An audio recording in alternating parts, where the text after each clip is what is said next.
En plein cœur de la cité de Lille à Strasbourg, je suis avec Alain Randani et Denis Rambaud. Bonjour messieurs. Bonjour. Vous représentez l'association régionale des HLM et ensemble on va parler de la semaine des HLM qui a débuté aujourd'hui dans la région. Alors l'association régionale gère en gros combien, Denis? 115 000 logements, c'est ça? 115 000 logements, on loge un peu plus de 12% de la population alsacienne. Et cette semaine, pour vous, c'est important parce que vous allez défendre d'une certaine manière l'image des HLM, c'est ça? Parce qu'on vit beaucoup sur l'image des HLM, des cités très dégradées dans la banlieue parisienne. La réalité aujourd'hui en Alsace, avec le soleil, c'est celle qu'on voit aujourd'hui. Alain, justement, cette image, c'est quoi? C'est HLM ghetto, les HLM, ces quartiers complètement coupés du centre-ville. C'est ça aujourd'hui, cette imagerie qui persiste? Nous avons en effet encore une image fortement connotée et qui n'est plus conforme à la réalité aujourd'hui, car depuis de nombreuses années, on a fait un vrai travail sur le bâti, sur la qualité du service rendu, etc.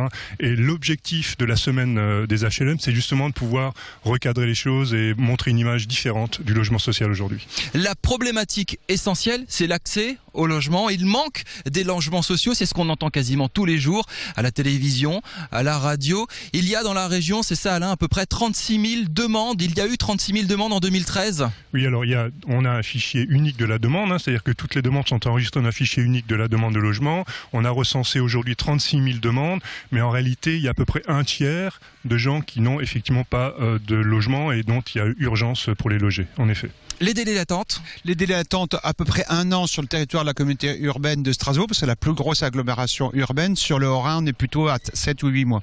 Est-ce que c'est dramatique par rapport à ce qui se passe dans d'autres régions françaises? On est plutôt bien situé, mais pour des personnes qui sont en précarité, dans un tiers de la demande, sont en précarité, sont en foyer d'hébergement, 1 an c'est beaucoup trop long. On sait qu'en gros il faut pouvoir loger 30 000 personnes. Les HLM délivrent à peu près un peu plus de 10 000 bails chaque année. On entend beaucoup d'élus, que ce soit ici à Strasbourg, ailleurs dans la région, ailleurs en France, dire je construis des logements sociaux, je promets tant et tant de logements sociaux. L'État a promis 500 000 logements sociaux, je crois. On est très très loin du compte. On est loin du compte, pas nécessairement dans notre région. Il y a des régions tendues comme l'Île-de-France, PACA, Rhône-Alpes, où effectivement ça nécessite effectivement des efforts particuliers. En Alsace, ça se passe plutôt bien. On n'a pas trop de difficultés pour financer une opération, même si en effet, je l'ai dit tout à l'heure, les bailleurs sont obligés de mettre beaucoup plus de fonds propres que par le passé.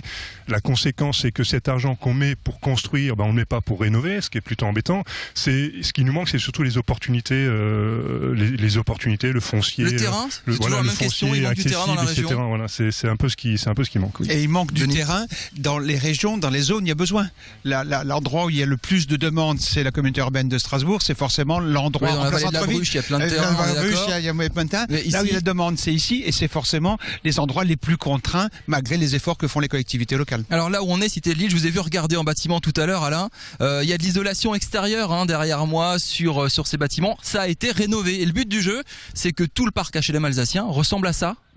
Oui, alors le but du jeu, c'est ça, c'est qu'on a un véritable enjeu sur notre territoire, c'est la rénovation du parc.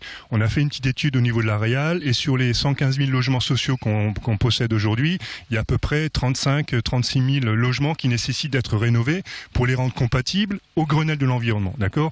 Ce qui a été fait ici, c'est effectivement ce qu'on souhaite faire pour à peu près 30 000 logements d'ici à 2020, on aimerait bien les rénover. Alors là, vous le dites, c'est très bien, il faut d'ici 2020 rénover des dizaines de milliers de logements dans la région. Est-ce qu'il y a l'argent? Ça le problème. Et on est en train de le chercher. Alors vous le cherchez où justement? On le cherche, on travaille avec la Caisse des dépôts qui est le principal financier, avec les collectivités locales, la communauté urbaine, le Conseil général du Haut-Rhin, les agglomérations de Mulhouse, la région Alsace. On essaye de réunir toutes les possibilités financières existantes pour sortir des logements. Parce que nos logements ne sont pas plus mal isolés que d'autres, sauf qu'on loge des gens qui ont des revenus plus faibles que la moyenne des Alsaciens normales, ça s'appelle HLM. Donc il faut que sur les charges, on soit encore plus efficace que le logement privé. Justement, ces personnes qui bénéficient de ces HLM, quelles sont-elles? On constate, la crise est là, à une paupérisation de la population. Donc les gens qui accèdent aujourd'hui au logement social ont des ressources encore inférieures à ce qu'ils possédaient autrefois. On est de plus en plus pauvres? Oui. La réponse est oui, on est de plus en plus pauvre. Il y a ça. L'autre profil qu'on voit arriver aussi, c'est des familles, énormément de familles monoparentales, etc. Mais c'est vrai que les gens ont des ressources encore de plus en plus Donc minimes. ce sont nos locataires qui se paupérisent et en même temps une partie de plus en plus importante de la population alsacienne qui se paupérise. Donc pour être logé correctement, on doit pouvoir faire appel à un HLM parce qu'en gros on doit être à des prix de location qui sont entre la moitié et 60%. C'est quoi le prix moyen en gros? C'est très très variable. Mais en gros, par rapport au privé, on est à 50 à 60% inférieur au prix du privé.